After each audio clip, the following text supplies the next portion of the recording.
Jeg heter Cornelia Klitsch. Jeg er en forsker på NIBIO Svanhoft. Og det er en forskningsstasjon i Pasvikdalen ved grensen av Russland.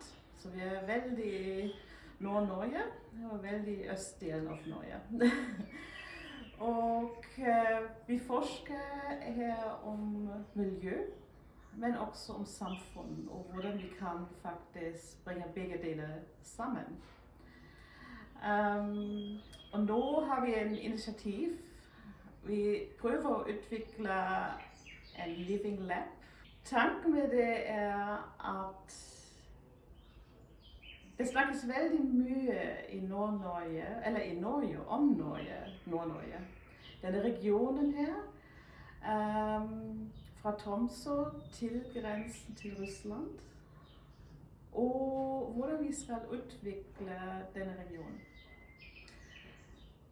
Men faktisk må jeg komme fra lokalsamfunn. Hva vil faktisk lokalsamfunn gjøre i fremtiden, og hva tenker dere det som skal gjøres i regionen?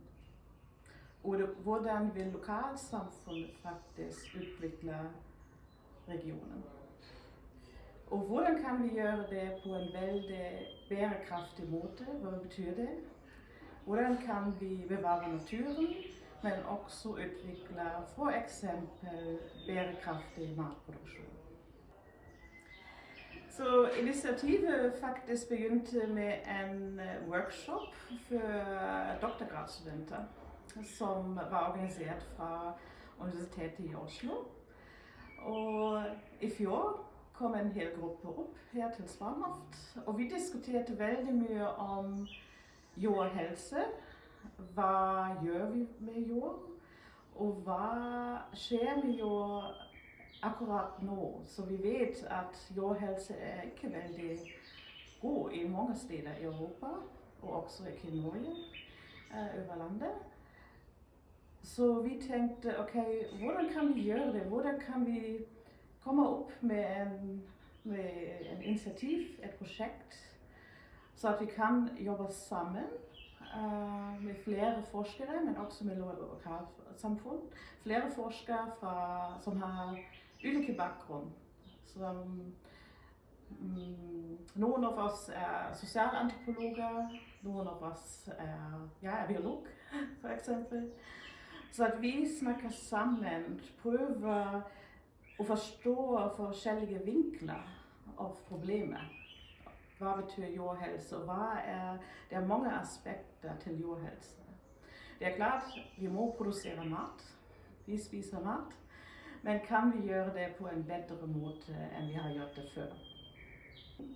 Så vi har forskere, som jeg har sagt, med ulike bakgrunn, sosialantropologer, forskere som jobber arkeologer, som arkeologi, økonomer, men også lokalsamfunn, småbrukere som tenker, ok, jeg vil faktisk jobbe mer, og jeg vil dyrke mer, men jeg vil gjøre det også på en bærekraftig måte.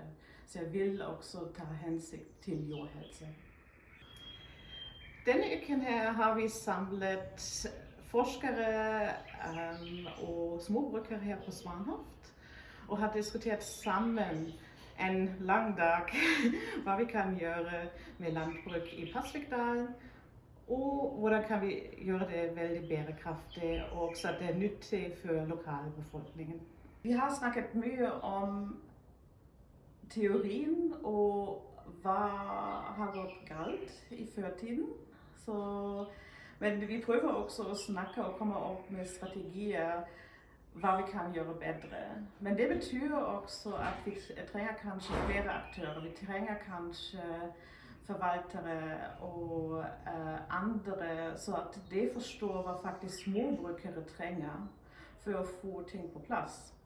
Så det er veldig viktig at småbrukere har personer de kan spørre.